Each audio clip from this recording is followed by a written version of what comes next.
Nagkatay nga kami ng baboy ngayong araw at nagluto kami ng pansit, kaldereta at saka sinaing na kanin sa dahon ng saging. At lahat nga ng niluto namin na yan ay inabot namin sa mga katutubong mangyan na malapit lang din dito sa amin.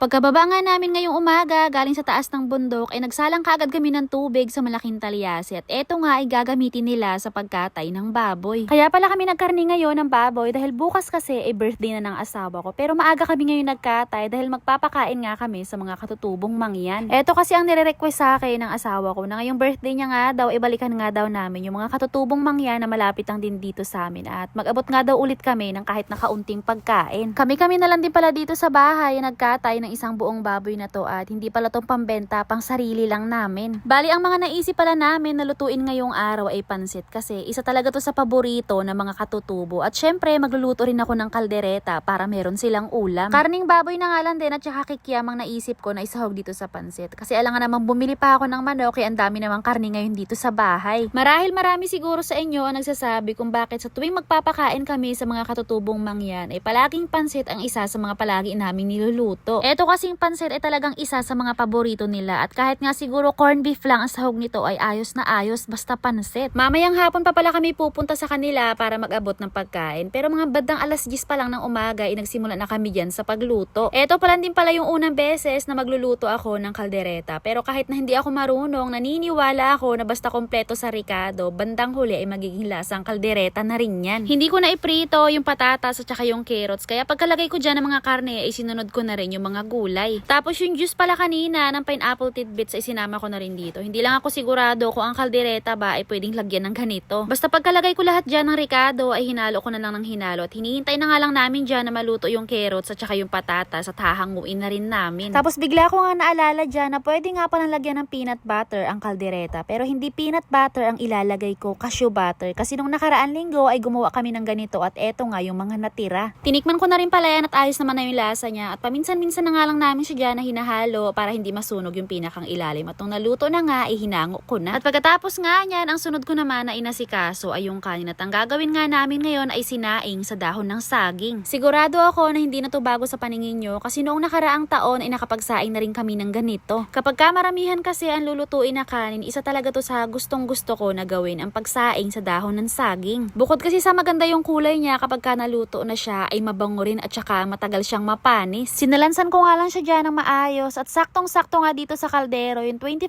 gatang na bigas na hinugasan ko. At yung tubig naman na nilagay ko ay pinantay ko lang dito sa may ibabaw ng bigas at pagkatapos nga niya na isinalang na namin. At fast forward nga tayo, mga bandang alas 3 ng hapon ay nagsimula na kami dyan sa pag-repack ng pagkain. Tinulungan na nga lang din ako dyan ng dalawa kong kapatid para mas mabilis ako na matapos at sasamahan nga rin nila ako mamaya na pumunta sa bundok kung saan nakatira yung mga katutubong mangyan. Nasa 60 piraso din pala lahat dyan yung mga nai-repack namin. Hindi na rin naman to sobrang kaunti kasi yung pupuntahan namin mamaya ay hindi naman ganun karami yung mga katutubo. At gusto ko man dagdagan pa yung mga iriripak namin kaya lang hindi na talaga kasya dahil wala ng ulam. At sigurado naman ako na hindi ito yung huling beses na magpapakain kami at sana maraming beses pa na maulit ito. Masarap kasi talaga sa pakiramdam kapag ka nag-share ka ng blessing mo. At dati talaga sa totoo lang wala kami sapat na pera para gawin ang mga ganitong bagay. Pero ngayong medyo nakakaalwan-alwan na rin naman kami sa buhay, gusto ko naman ngayong makapagbahagi ng kahit kaunting pagkain man lang para sa kanila. Hindi pala namin sinabi sa kanila na pupunta kami ngayon dito para mag-abot ng pagkain. At kararating ko pa nga lang ay pinapila ko na kaagad sila kasi alam ko na yung iba sa kanila ay talagang nagugutom na. 60 packs lahat ang daladala namin at ang hindi nga lang namin nabigyan dyan ay yung mga baby na maliliit pa. Pagkaabot nga namin sa kanila ng pagkain ay pumupunta na rin kaagad sila sa bahay nila para kumain. At nung wala na nga nakapila ay meron pa rin mga natira na ilang piraso sa daladala namin. Kaya ang ginawa ko ay inikot ko na lang dito sa may bahayan nila. Noong nakaraan kasi na pumunta kami dito para mamigay din ng pagkain, meron kasing iba na hindi lumabas ng bahay gawa ng nahihiya dahil wala silang damit lalo na yung mga babae. Meron din namang iba na meron pa talagang alaga na baby